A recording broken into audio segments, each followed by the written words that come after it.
मुझे इस बात का बहुत दुख है कि कांग्रेस की सरकार पिछले 3 वर्षों से हिमाचल प्रदेश में काम कर रही है और आज ये कहा जा रहा है 3 वर्ष का जश्न बहुत शीघ्र मनाया जाएगा। और ये जश्न किस बात का है? पूरा हिमाचल प्रदेश दुखी है।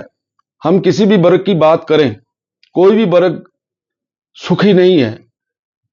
महिलाओं को गारंटियों के माध्यम से उनके साथ किस तरीके का व्यवहार हुआ है, नौजवानों को जिनको ये बोला गया कि 1 वर्ष के अंदर 1 लाख नौकरियां देंगे, वो उन नौकरियों का इंतजार कर रहा है।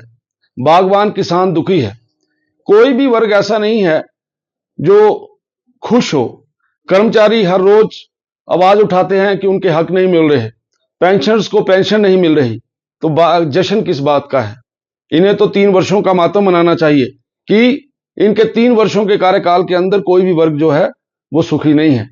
आज हिमाचल प्रदेश, पूरे देश के अंदर कोई जग हंसाई की बात होती है तो हिमाचल प्रदेश का नाम लिया जाता है। हमारे प्रदेश के मुख्यमंत्री किसी दूसरे प्रदेश में जाकर किस प्रकार से झूठ बोलते हैं, और वो अपने झूठ का पंडारा लेकर अभी बिहार में गए थे, लेकिन वहां पे लोगों ने उनको किस प्रकार से पूर्ण रूप से नेग्लेक्ट किया है वो भी आप लोगों ने देखा है। मैं ये कह सकता हूं कि हिमाचल प्रदेश आज जिस स्थिति के अंदर है, यह स्थिति हमने पहले कभी नहीं देखी। शिक्षा के स्तर को ऊंचा करने की बात कही जा रही है। एक छोटा सा उदाहरण देना चाहूंगा। मेरे क्षेत्र के अंदर पॉलिटेक्निकल कॉलेज है, वहां ना तो स्वीपर है और ना चपड़ासी है। कैसे बढ़ेगा शिक्षा का स्तर? इसलिए सरकार पूर्ण रूप से पिछले 3 वर्षों में हर किसी क्षेत्र के अंदर फेल हुई। इनको मालूम ही नहीं हो रहा। अभी आप कहीं पिछला इंटरव्यू देखिए, जिस दिन बिहार में भारतीय जनता पार्टी और एनडीए की सरकार की जीत हुई, माननीय मुख्यमंत्री जी से बोला नहीं जा रहा। चाचा नेहरू की जगह बापू बोले जा रहे हैं।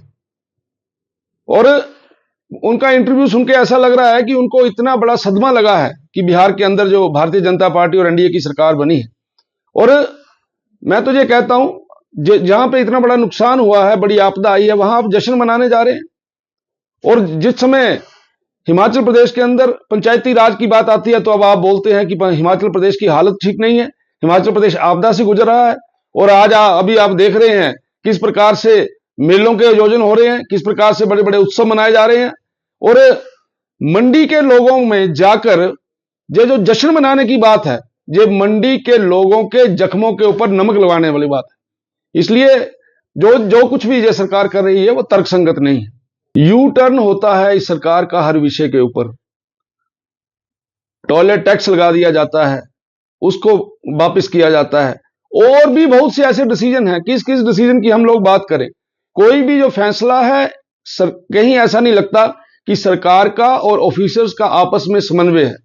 माननीय मुख्यमंत्री जी बोलते कुछ है और होता कुछ है। इसलिए सरकार और प्रशासन, इसमें किसी भी प्रकार का तालमेल नहीं है। सरकार पूर्ण रूप से फेल हो गई है। ये पूछना चाहता हूं कि क्या कारण है कि उनको उनका आज तक प्रदेश के अंदर अध्यक्ष नहीं बना? क्या कारण है कि उनका संगठन बूथ स्तर के ऊपर पूर्ण रूप से फेल हो चुका है? जिस पार्टी को वो गुटों में बटी हुई पार्टी बोल रहे हैं, उस पार्टी का पूरे देश के अंदर किस प्रकार के नतीजे आ रहे हैं, इनको देखकर भी इनको ऐसी बातें बोलने से शर्म नहीं आती। भारतीय जनता पार्टी एकजुटता के साथ आगे बढ़ रही है। जिस प्रकार से बिहार में कांग्रेस का सुपड़ा साफ हुआ है, आने वाले दिनों में हिमाचल प्रदेश के अंदर भी कांग्रेस का सुपड़ा साफ होने वाला है। वही बात है जो 3 सालों के अंदर आपसी तालमेल का ना होना, मंत्री और मुख्यमंत्रियों की डायरेक्शन अलग होना, विधायकों के अंदर विश्वास की कमी का होना, और जो गुटों की बात जो हमारे बारे में बोलते हैं, उस प्रकार के 5 नहीं, वहां 5 से कहीं ज्यादा गुट जो है वो देखने में कांग्रेस के नजर आते हैं। कांग्रेस इस समय हताशा में चल रही है। कांग्रेस की इस समय हालत बहुत खराब है।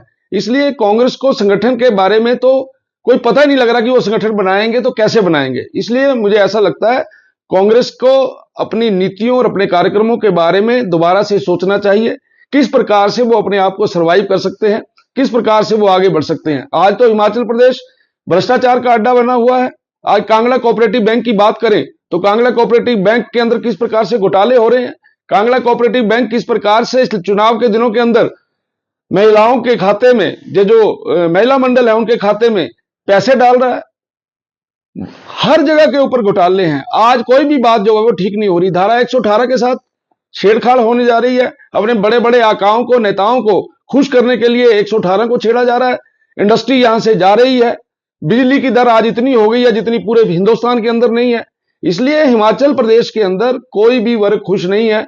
और हमारे पास हिमाचल प्रदेश के अंदर अगर नौजवान को कोई दिशा नजर आती है तो उसको इंडस्ट्री नजर आती है, क्योंकि हम सरकारी नौकरियां देने में सक्षम नहीं है। लेकिन आज इंडस्ट्री की कमर तोड़ दी है सुक्खू जी ने। इंडस्ट्रियलिस्ट बहुत ज्यादा परेशान है। यहां से इंडस्ट्रियां बड़ी संख्या में जहां से चली गई हैं, जो इंडस्ट्री यहां है भी वो भी अब अपनी फुल कैपेसिटी के ऊपर काम नहीं कर रही, केवल थोड़ा काम यहां पे कर रही है और बाकी सारे का सारा काम उन्होंने दूसरी जगह पे शिफ्ट कर दिया।